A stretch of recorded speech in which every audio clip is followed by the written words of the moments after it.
अरिशा का महल शहर की सबसे ऊंची पहाड़ी पर वाक़ था, जो दूर से किसी चमकते हुए हीरे की तरह नजर आता। इस घर की तामीर में दुनिया भर से कीमती कांच और आईने मंगवाए गए थे।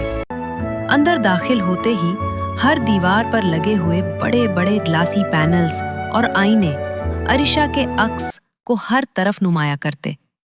ये महल सिर्फ एक इमारत नहीं, बल्कि अरिशा के बाप, जो शहर के सबसे बड़े बिजनेसमैन थे, उनकी अपनी बेटी के लिए बेपनाह मोहब्बत का सबूत था। उन्होंने अरिशा को हर वो खुशी दी थी जिसकी वो ख्वाहिश करती, मगर इस बेहिसाब लाड प्यार ने अरिशा को एक ऐसी बीमारी में मुब्तला कर दिया था जो किसी दवा से ठीक नहीं हो सकती थी, और वो थी गुरूर। अरिशा की खूबसूरती बेशक बेमिसाल थी।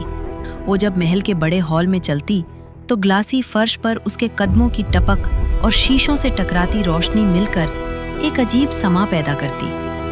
अरिशा को अपनी खूबसूरती और बाप की दौलत पर हद से ज्यादा यकीन था। अरिशा की माँ अक्सर उसकी इस बदलती हुई तबीयत को देखकर परेशान रहती थी। वो उसे घंटों समझाती कि बेटा, हुस्न और दौलत तो ढलने वाली चीजें हैं, इतना गुरूर अच्छा नहीं होता। मगर अरिशा अपनी माँ की बातों को हमेशा अनसुना कर देती। वो आईने के सामने खड़ी होकर अपने आप से कहती, दुनिया में ऐसी कोई चीज नहीं जो मेरी पहुंच से दूर हो, और ऐसी कोई चीज नहीं जो मुझसे ज्यादा हसीन हो। अरिशा आईने के सामने घंटों खड़ी रहती और अपने हुस्न पर नाज करती। उसे लगता था कि दुनिया की हर चीज उसके कदमों में होनी चाहिए। वो दूसरों को अपने से नीचा और कमतर समझती थी। वक्त गुजरता गया और अरिशा का घमंड बढ़ता गया। फिर एक दिन कॉलेज में सारा नाम की एक नई लड़की दाखिल हुई। सारा सादा थी, मगर पढ़ाई में निहायत होशियार और सबके लिए नर्म दिल थी। बहुत जल्द जो लोग अरिशा की मगरूरी से डरते थे, वो सारा के दोस्त बनने लगे। अरिशा से ये बर्दाश्त नहीं हुआ। जब सारा ने कॉलेज के पहले ही टेस्ट में अरिशा से ज्यादा मार्क्स लिए, तो अरिशा के अंदर जलन की आग भड़क उठी। उसने फैसला किया कि वो सारा को सबके सामने नीचा दिखाएगी। कॉलेज का एक बहुत बड़ा प्रोजेक्ट था जिस पर सारा ने दिन रात मेहनत की थी।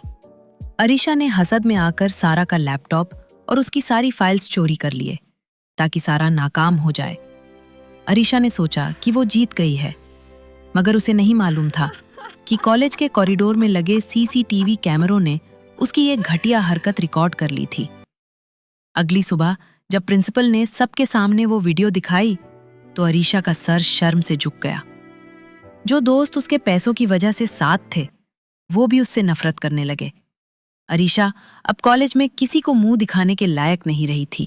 कहते हैं कि जब बुरा वक्त आता है तो चारों तरफ से आता है। उसी हफ्ते अरिशा के अब्बू को कारोबार में एक निहायत बड़ा नुकसान हुआ। उनका महल नुमा घर नीलाम हो गया और वो लोग एक ही रात में सड़क पर आ गए। अरिशा को अब एक छोटे से पुराने घर में रहना पड़ा, जहां ना तो नौकर थे और ना ही शान शौकत। अरिशा ने देखा कि कैसे सबने उससे मुंह मोड़ लिया है। वो अपने माँ बाप के साथ बिल्कुल अकेली रह गई थी। एक दिन अरिशा उस छोटे से घर की खिड़की के पास बैठी रो रही थी। उसने आईने में अपना चेहरा देखा। चेहरा अब भी वही था, मगर उसकी चमक खत्म हो चुकी थी। उसे एहसास हुआ कि उसने घमंड में कितने लोगों का दिल दुखाया था। उसने रोकर अल्लाह से माफी मांगी और कहा, काश मैं इतनी मगरूर ना होती, तो आज मेरे पास अच्छे दोस्त होते। अरिशा ने सीख लिया था कि हुस्न और दौलत तो ढलने वाली चीजें हैं, मगर एक अच्छा इखलाक ही इंसान की असली पहचान होती है। पछतावे की आग ने अरिशा के गुरूर को राख कर दिया था। उसे नींद नहीं आ रही थी, क्योंकि उसके दिमाग में बार बार सारा का वो मासूम चेहरा आ रहा था जिसे उसने नुकसान पहुंचाया था। अरिशा ने फैसला किया कि वो अब मजीद इस बोझ के साथ नहीं जी सकती। वो सारा के घर की तरफ निकल पड़ी। इस बार किसी शान शौकत के साथ नहीं, बल्कि एक नए एहसास के साथ। जब सारा ने दरवाजा खोला तो वो हैरान रह गई। कल तक मगरूर रहने वाली अरिशा आज उसके सामने खड़ी थी। अरिशा ने हिम्मत जुटाकर सारा के हाथ पकड़ लिए और फूट फूट कर रोने लगी। अरिशा ने रोते हुए कहा, सारा, मुझे माफ कर दो। मैंने तुम्हारी मेहनत तबाह की, तुम्हारा दिल दुखाया। सारा का दिल नरम था। उसने अरीशा को देखा और महसूस किया कि उसका पछतावा सच्चा है। सारा ने उसे गले से लगा लिया और कहा, अरीशा, माफी मांगने के लिए बहुत बड़ा दिल चाहिए होता है और तुमने वो दिखा दिया। मैंने तुम्हें माफ किया। अब अरीशा बदल चुकी थी। उसने फैसला किया कि वो अपने माँ बाप का खोया हुआ मुकाम वापस लाएगी। सारा और अरीशा अब बहुत अच्छी दोस्त बन चुकी थी। अरीशा ने दिन रात एक कर दिए। वो लड़की जो पहले सिर्फ आईने में खुद को देखती थी, अब वो किताबों और लैपटॉप पर कंप्यूटर कोडिंग और नए प्रोजेक्ट्स पर काम करती नजर आती। सारा ने अरीशा की हर कदम पर मदद की। अरीशा की पुरानी जहानत अब सही रास्ते पर लग चुकी थी। दोनों ने मिलकर एक ऐसा सॉफ्टवेयर प्रोजेक्ट बनाया जो न सिर्फ उनके कॉलेज में बल्कि पूरी इंडस्ट्री में पसंद किया गया। अरीशा की मेहनत रंग ला रही थी। अरीशा और सारा ने मिलकर जो प्रोजेक्ट दिन रात एक करके बनाया था, उसने पूरे शहर में धूम मचा दी। उनकी काबिलियत और उनके सॉफ्टवेयर की दुनिया भर में चर्चा होने लगी। जल्द ही बड़ी बड़ी इंटरनेशनल कंपनीज से उन्हें जॉब ऑफर्स और बिजनेस पार्टनरशिप्स की कॉल्स आने लगी। लेकिन उन दोनों ने फैसला किया कि वो किसी और के लिए काम करने के बजाय अपनी ही एक कंपनी शुरू करेंगे। उनकी ये अपनी कंपनी जल्द ही बहुत ज्यादा कामयाब हो गई। अपनी इस कामयाबी और मेहनत से अरीशा ने इतना पैसा कमा लिया कि सबसे पहले उसने अपने माँ बाप लिए एक बहुत ही प्यारा, सुंदर और लग्जरी नया घर खरीद लिया।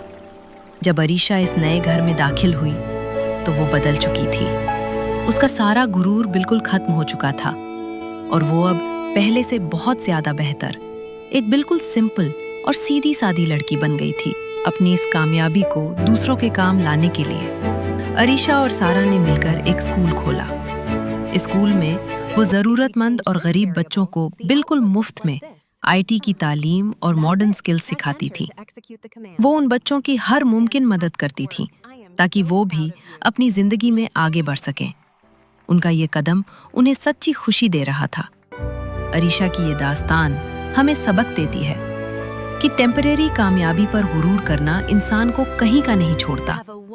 असली अखलाकियात और इंसानियत इसमें है कि जब खुदा आपको नवाजे तो आप उन लोगों का सहारा बने जिन्हें आपकी जरूरत है। जिंदगी में दूसरों की मदद करना और दिलों को जीतना ही सबसे बड़ी कामयाबी है।